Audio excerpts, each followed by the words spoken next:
मेरे प्यारे दोस्तों, मक्के शहर की एक छोटी सी कहानी है। ये कहानी ध्यान से सुनिएगा। उम्मीद करते हैं ये कहानी सुनकर आपको बहुत अच्छा लगेगा। अख्तर एक गांव में अपनी बेगम के साथ रहता था। अख्तर गरीबी से बहुत परेशान था। ना उसके पास खुद की जमीन थी, ना पैसा कि रोजगार कर सके।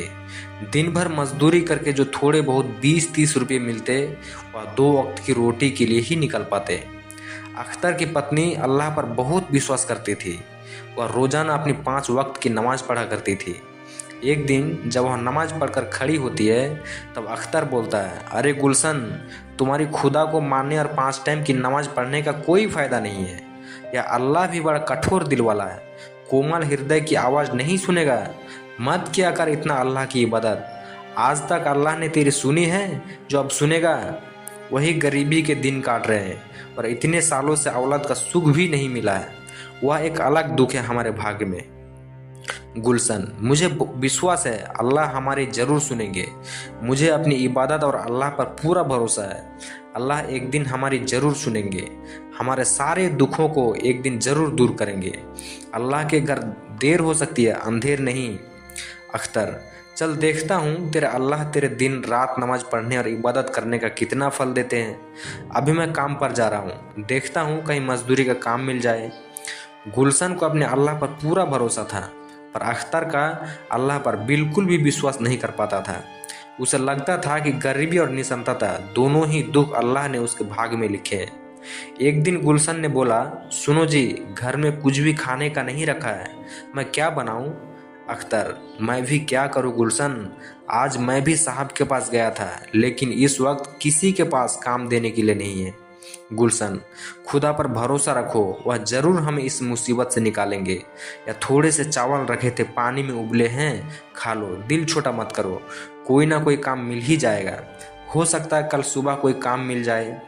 अख्तर, बस कर गुलशन, बस कर, इतना भी अंधा विश्वास मत जगा अपने मन में अल्लाह के लिए। मुझे पता है हम गरीबों को नहीं सुनेगा। गुलशन भी अख्तर की बात सुनकर परेशान हो जाती है। वह हमेशा अल्लाह का ध्यान करके सोती थी। रमजान के नेक दिन चल रहे होते हैं। गुलशन सारे रोजे किया करती थी और सच्चे मन से नमाज भी पढ़ा करती थी। एक दिन जब गुलशन सो रही होती है, वह सपने में देखती है कि खुदा बोल रहे होते हैं, उठो गुलशन, तुम मुझ पर बहुत विश्वास करती हो, तुम बहुत ही मन से रमजान और इबादत करती हो। मैं तुम्हारी इबादत से बहुत खुश हूँ। अब तुम्हारी सारी चिंताएं दूर होने वाली है। गुलशन, हे खुदा, मुझे आप पर विश्वास था, आप मेरी विपदा जरूर दूर करेंगे। गुलशन सपने से उठती है और इधर उधर देखने लगती है, पर वहाँ कोई नहीं होता है। वह अल्लाह का ध्यान करती है और इस सपना की बात अख्तर को बताती है। गुलशन, सुनो, अल्लाह मेरे सपने में आए थे। उन्होंने कहा आप बहुत जल्दी सारी विपदाएं दूर हो जाएगी आपकी। अख्तर, गुलशन, वह सपना है और सपने कभी सच नहीं होते, पर कोई बात नहीं, सपने में से ही तुम्हें अल्लाह का दीदार तो हुए। अच्छा, मैं जा रहा हूँ, देखता हूँ खान साहब के पास कोई काम मिल जाए। अख्तर खान साहब के पास जाता है, पर उसे वहाँ कोई काम नहीं मिलता है। अख्तर निराश होकर घर वापस आने लगता है और रास्ते में सोचता है कि आज तो उसके पास बिल्कुल भी पैसे नहीं है, वह घर खर्च कैसे निकालेगा। चलते चलते वो थोड़ी दूर ही पहुंचता है, तभी उसके पीछे से एक आवाज़ आती है, अरे भैया सुनो तो, मैं तुम्हें ही बुला रहा हूँ। अख्तर, जी बोलिए, क्या काम है? बूढ़ा, जब तुम खान साहब के पास काम मांग रहे थे, मैं वहीं पर बैठा था और तुम्हारी बातें सुन रहा था। मैं तुम्हारे जैसे ही किसी व्यक्ति की तलाश में था। बेटा, क्या तुम मेरे लिए काम करना चाहोगे? मैं तुम्हें अच्छे दाम दूंगा। क्या नाम है तुम्हारा? अख्तर, हाँ, मेरा नाम अख्तर है। मुझे अभी पैसों की बहुत ज़रूरत है, आपकी बड़ी मेहरबानी होगी अगर मुझे कोई काम मिल जाए तो बताइए ना, मुझे क्या करना होगा। बूढ़ा, मैं बहुत बूढ़ा हो चुका हूँ। कुछ सालों से मेरी इच्छा थी कि मैं मक्का से जमजम का पानी लाऊं और यहाँ ज़रूरतमंद लोगों को मस्जिद में दूं, पर मेरी उम्र इतनी हो चुकी है कि मैं थोड़ा भी दूर चल नहीं पाता। क्या तुम मेरे लिए मक्का की परिक्रमा कर सकते हो और वहाँ का पानी भर कर ला सकते हो? यदि हाँ, तो मैं तुम्हें इस पूरे काम के लिए 1 लाख रुपये दूंगा। बूढ़े व्यक्ति की बात सुनकर अख्तर को 2 मिनट के लिए विश्वास नहीं हुआ कि अचानक 1 लाख रुपये कमाने का उसे मौका मिल गया। उसने सपने में भी 1 लाख रुपये कमाने का नहीं सोचा था। अख्तर ने बूढ़े व्यक्ति को एकदम हाँ कह दी क्योंकि उसे पता था कि वह इस वक्त गरीबी और लाचारी में किस तरह दिन काट रहा था। उसके पास कोई काम नहीं था। अख्तर बूढ़े व्यक्ति से बोला, ठीक है बाबा, मैं आपका काम कर दूंगा, मैं मक्का से जमजम का पानी ले आऊँगा।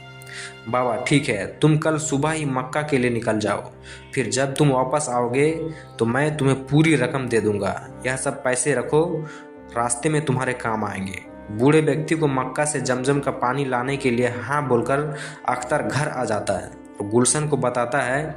गुलशन भी यह बात सुनकर बहुत खुश होती है और अख्तर के जाने की तैयारी करती है। अगले दिन सुबह अख्तर मक्का के लिए निकल जाता है।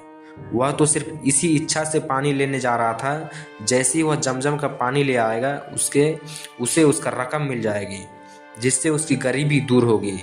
अख्तर मक्का पहुंच जाता है और परिक्रमा कर जमजम का पानी भर लेता है। अख्तर अकेला ही मक्का के लिए निकला था, इसीलिए जब वो अकेला आ रहा होता है तो रास्ते में उसे बहुत से लोग मिलते हैं जो अल्लाह की इबादत कर रहे होते हैं। अख्तर भी अल्लाह की इबादत करता हुआ वापस आ रहा होता है। तभी आते समय अख्तर को एक झाड़ी के पास से आवाज़ आ रही होती है, बहुत प्यास लगी है, बहुत प्यास के मारे गला सूख रहा है, कोई मदद करो। अख्तर, अरे आप कौन है बाबा, और यहाँ कैसे, वह भी इस हालत में? बूढ़ा, यही पास के गांव में रहता हूँ, मेरी आंखें नहीं है बेटा, मैं देख नहीं सकता। भोजन की तलाश में गांव से दूर निकल आया और रास्ता भटक गया। मुझे बहुत प्यास लगी है बेटा, 2 घूंट पानी पिला दो, अल्लाह तुम्हारा भला करेंगे। अख्तर मन में सोचता है, क्या करूं, मेरे पास पीने का पानी नहीं है, बस यही जमजम का पानी है जो उन बूढ़े बाबा के लिए लेकर जाना है। अगर मैं यह पानी इन्हें पिला दूं तो उन्हें क्या बोलूँगा? यह पानी तो ज़रूरतमंद परेशान लोगों के लिए है और लाचार बाबा को जब प्यास से मर रहे हैं तो इसे मैं कैसे छोड़ सकता हूँ? पानी पिला देता हूँ और उन बूढ़े बाबा को बोल दूंगा कि मैं पानी नहीं ला सका, शायद मेरी किस्मत तो पैसा ही नहीं लिखा हुआ था। अख्तर उस व्यक्ति को मक्का का जमजम का पानी पिला देता है और व्यक्ति की प्यास बुझ जाती है। वह अख्तर को शुक्रिया कहता है और बोलता है, मेरी सहायता की, मेरी प्यास बुझाई, अल्लाह तुम्हें हमेशा खुश रखे बेटा। आज तुमने इस अंधे फकीर को पानी पिलाया है, मैं भी तुम्हें कुछ देना चाहता हूँ। यह पोटली अपने पास रखो और घर जाकर ही इस पोटली को खोलना। अख्तर, बाबा मैं आपको घर छोड़ देता हूँ, आप अकेले कैसे जाओगे? फकीर, नहीं बेटा, मैं चला जाऊँगा, तुम्हें भी तो समय पर घर पहुंचना होगा, तुम्हारी बेगम गुलशन तुम्हारी राह देख रही होगी।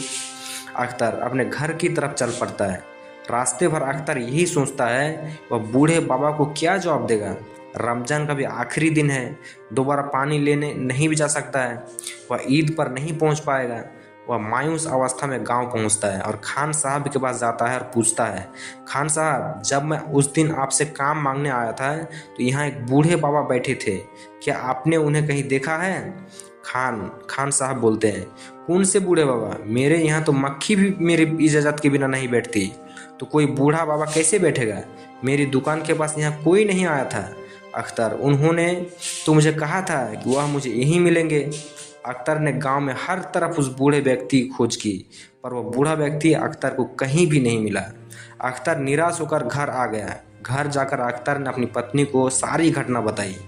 गुलशन बोली, सुनो जी, आपने जिन बाबा को जमजम का पानी पिलाया था, क्या उन्हें मेरा नाम बताया था? अख्तर, अरे गुलशन, मैं तो उस बाबा को तुम्हारा नाम नहीं बताया था, फिर भी उन्होंने कहा कि तुम्हारी बेगम गुलशन तुम्हारी राह देख रही होगी। इतना कहा और यह पोटली दी और इसे घर जाकर ही खोलने को कहा। यह सब क्या हो रहा है? गुलशन, आप पोटली खोलकर देखो, क्या है इसमें, और बाबा ने इसे आपको क्यों दी? अख्तर पोटली खोलकर देखा तो उसमें 1 लाख रुपये थे।